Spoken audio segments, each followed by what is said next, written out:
So as I read what you write to go with a post, with a picture, it's so beautifully fitting what you have to say about it, the story that you're trying to tell. Which comes first, the story or the flowers? Ooh, that's a hard one. There were actually moments in the creation of the book that I needed a picture to convey an idea. And I don't know if that's the best way to approach art sometimes. You could answer this question too, couldn't you? Yeah, actually, yeah. You know, you need to create something that is a manifestation of that idea in visual form. And I found that harder, and I did have to do it with the color theory section in particular. But on the whole, for Instagram, the picture exists and I write something for it. The book writing is more complex, and it can be the inverse. Oh my gosh, yeah, because I mean, it's such a document of your part of your life, and you want it to be right. So you gotta kind of keep pounding at it to get it right, right? I mean, it's a process. So how long did it take you to write this book? About 2 years with the photography as well, and then it takes about a year through the editing process and the art design. The publisher takes a big chunk of time, so it can't be called complete, but you're not working on it quite so often. Right. Yeah. But I mean, I think it's a real luxury that you have the ability to grow your flowers and to design the flowers and to tell the story about the flowers, that all of those that quite often takes multiple people to come up with even just that portion. And to that is true. And because you have a much better control of what you want to put out. I do. And I've learned a bit about the industry around books and how many of them are put together with packagers and editors and photographers and ghostwriters even to bring a vision to bear. And that vision may not be the designer's. The designer might be hired in as a part of a team. But so I think there are benefits to each, in so far as I feel like a jack of all trades, master of none. Well, and the fact that you've added on the layer of photography, and you've become so good at it. You create moods in your photography that just.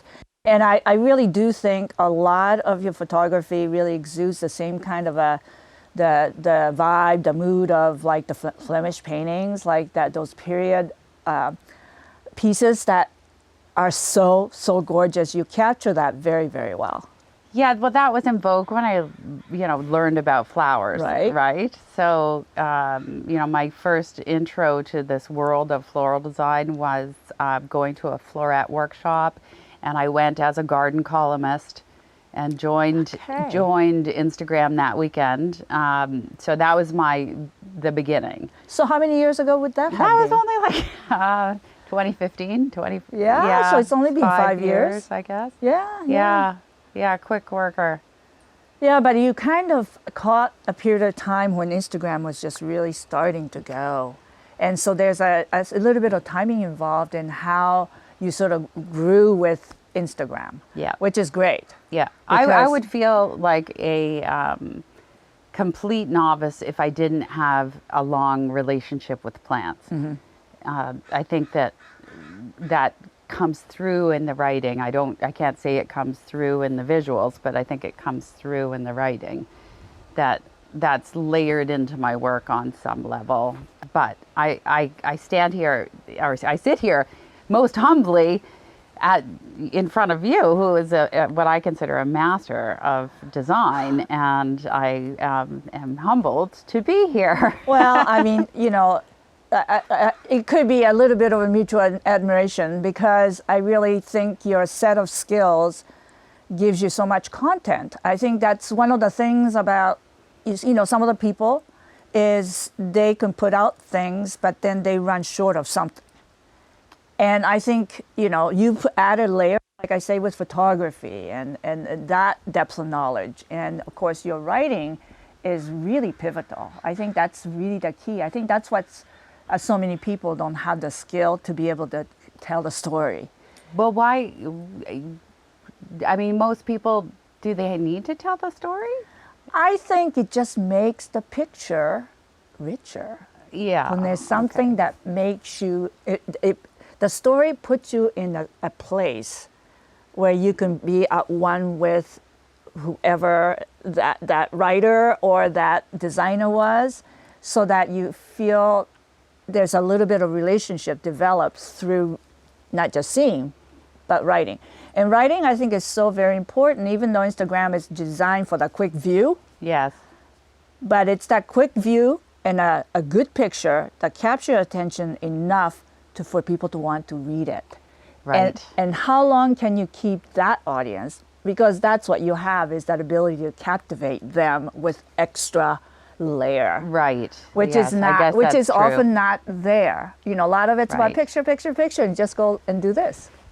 Like. Yeah, Yeah. exactly. Yeah. Well, one helpful thing I included in the book was a section I call "How to Speak About Your Work." Yes. And I did teach in the Faculty of Fine Arts, but in the writing department. Nevertheless, the theater people were there, and the painters were over there, and the history and art people were on the floor below, and I did learn about the artistic process and how to speak about your work without speaking about yourself Right. overtly. Right. Right. And I have been saddened on Instagram when a lot of people feel that their personal story is the only story of interest, and I find it a little too bland sometimes, because I'm not getting an education. I'm Right. getting some kind of shared experience, but not necessarily an education. And I want to deliver some value to the reader, that there's some kind of a takeaway, a lesson that might be learned, or a new concept, or even a new bit of vocabulary. Exactly. See, this is what really captivates me about a good writer, is the vocabulary. Because sometimes I just search for words, like the right word. And when you don't have the full vocabulary, you know it's there, but you can't find it.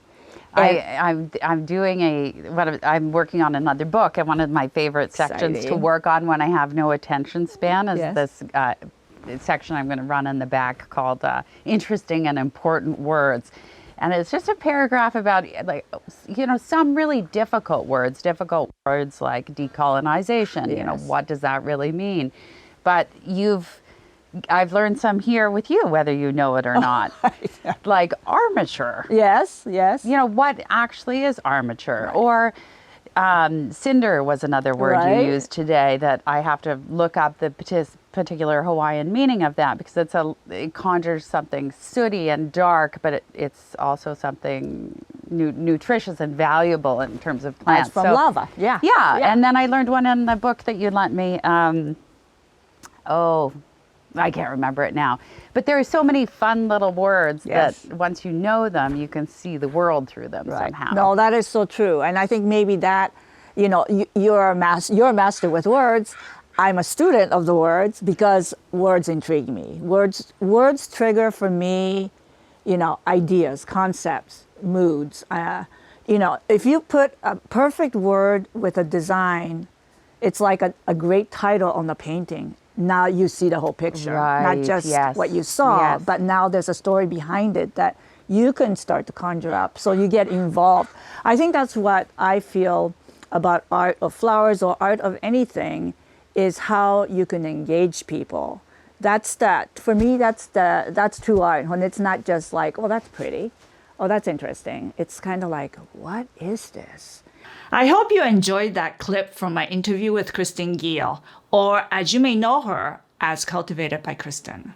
It was such a wonderful experience having her here on Bowen Island earlier this month.